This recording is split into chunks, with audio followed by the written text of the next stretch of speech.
Pesona si gadis desa, episode 149 dengan judul Pria yang Sangat Berpengalaman. Selamat mendengarkan. Vedo memainkan kunci mobil sembari bersiul pelan saat melangkah masuk ke dalam rumah.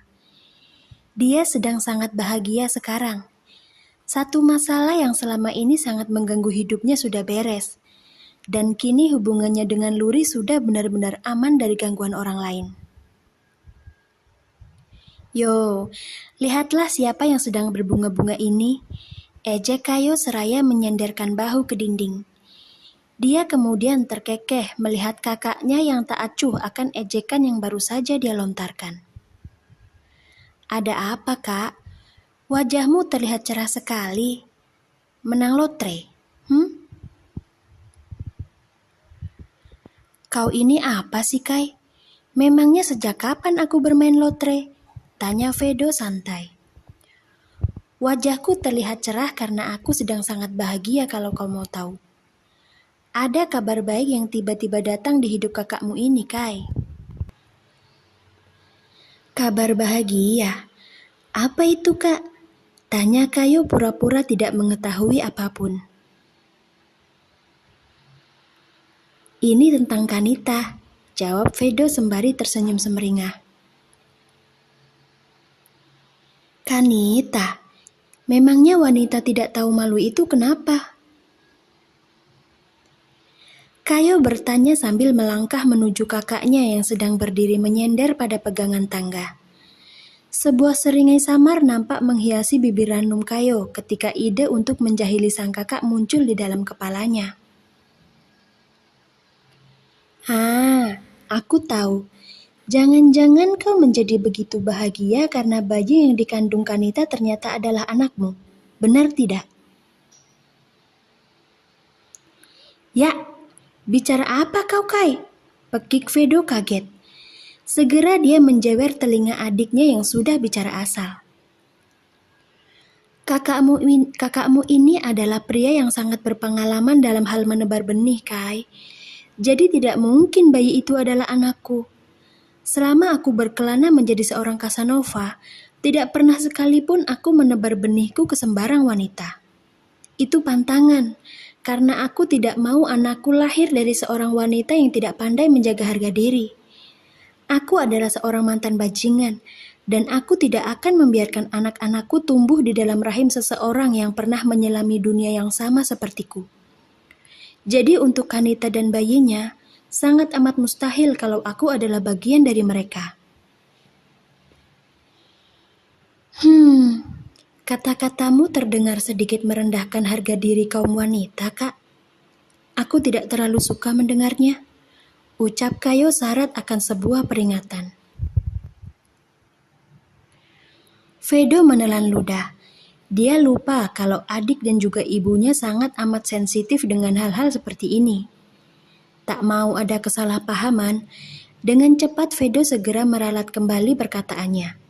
Bisa mati dia jika Kayo sampai mengadukan hal ini pada ibu mereka. Dijamin kalau Vedo pasti akan menerima hukuman yang sangat berat. Jangan salah paham dulu. Kata itu aku maksudkan hanya untuk para wanita yang pernah kutemui selama menyandang gelar sebagai seorang Casanova. Bayangkan, Kai, mereka semua rata-rata berasal dari keluarga terpandang. Akan tetapi mereka seperti tidak memiliki batasan dalam menjaga harkat dan martabat mereka sebagai seorang wanita. Memang benar kalau tidak semua wanita memiliki perilaku seperti mereka. Akan tetapi dari 100 wanita, hanya ada 2 atau 3 orang saja yang masih menjaga harga diri dengan baik.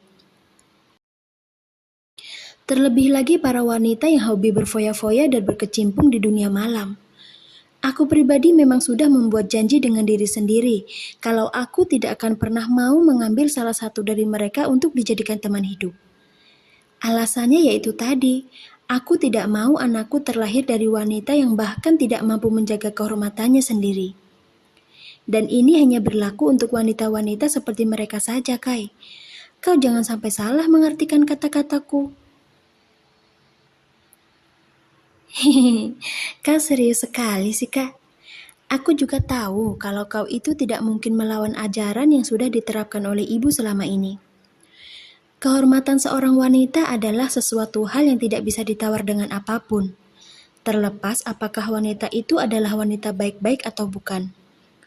Kami semua memiliki hak yang sama, yaitu untuk dijaga dan dilindungi oleh kaum pria. Karenanya, Kak, hati-hati jika bicara tentang hal seperti ini di hadapan ibu. Kita sama-sama tahu bukan betapa kelamnya hidup wanita hebat itu? Jangan mengecewakannya, karena aku tidak akan segan untuk menghajar orang yang sudah berani membuat ibu kesayanganku bersedih hati. Sahut Kayo sambil tersenyum penuh arti. Kau tenang saja, Kai. Sejahat-jahatnya aku tidak akan pernah menginjak-injak harga diri seorang wanita. Karena aku tahu hal itu akan sangat menyakiti perasaan ibu. Tapi untuk Kanita, ada sedikit pengecualian untuknya. Jujur, sikapku padanya memang sedikit keterlaluan. Namun hal itu terjadi karena dia yang terlalu bebal dan suka seenaknya sendiri. Ucap Vedo dengan tatapan yang cukup dalam. Ada sedikit rasa penyesalan di hatinya setiap kali mengingat hal kasar dan juga kata-kata menyakitkan yang dia ucapkan tepat di depan wajah Kanita. Kalau saja dia bersikap dewasa dengan tidak memaksakan kehendaknya untuk tetap bersamaku, mungkin sekarang kami bisa berteman baik.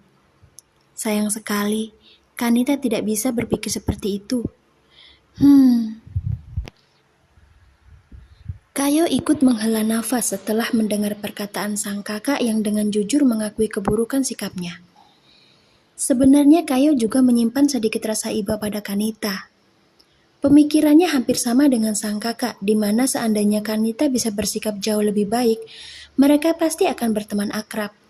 Apalagi ayah Kanita dan ayah mereka adalah rekan bisnis yang cukup dekat. Tapi ya sudahlah, terkadang harapan memang tidak sesuai dengan kenyataan. Oh iya, Kai, ayah dan ibu kemana? Tanya Vedo yang baru tersadar kalau sejak tadi dia tidak melihat keberadaan orang tuanya.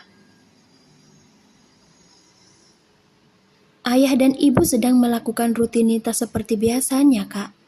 Mereka sedang bernostalgia menonton drama romantis di ruang keluarga. Jawab Kayo kemudian tersenyum manis. Kak, kadang-kadang kau iri tidak melihat kemesraan ayah dan ibu? Usia mereka tak lagi muda, tapi cinta mereka masih tetap tumbuh dengan sangat subur. Aku jadi berhayal apakah nanti hubungan pernikahanku dengan Jackson akan berakhir bahagia seperti hubungan ayah dan ibu atau tidak. Kai, ayah dan ibu memiliki cerita sendiri hingga membuat cinta mereka bisa tetap hangat sampai sekarang.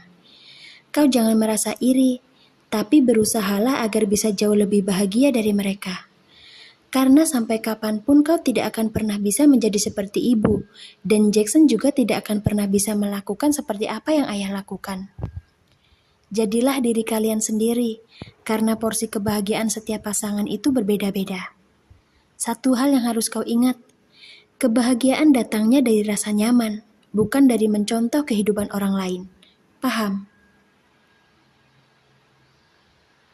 Dengan penuh sayang, Vedo memeluk adiknya yang sebentar lagi akan segera melepas masa lajang.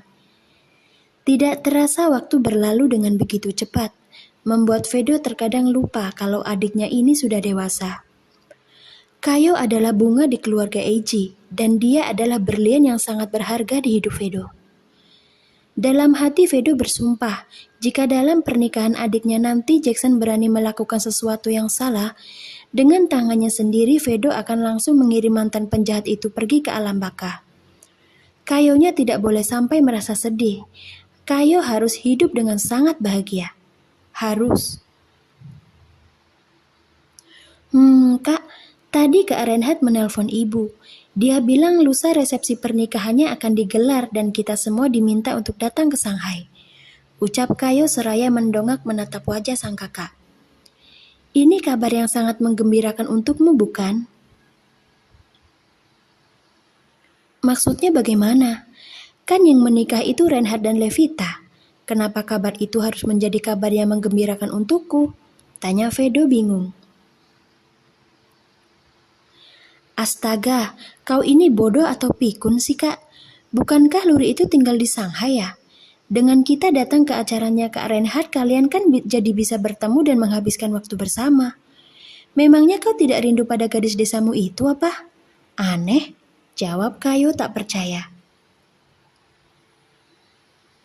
Dan begitu Kayo selesai menjawab, tiba-tiba saja sang kakak langsung melepaskan pelukan mereka, kemudian berlari masuk ke dalam kamar seraya memeki kesenangan.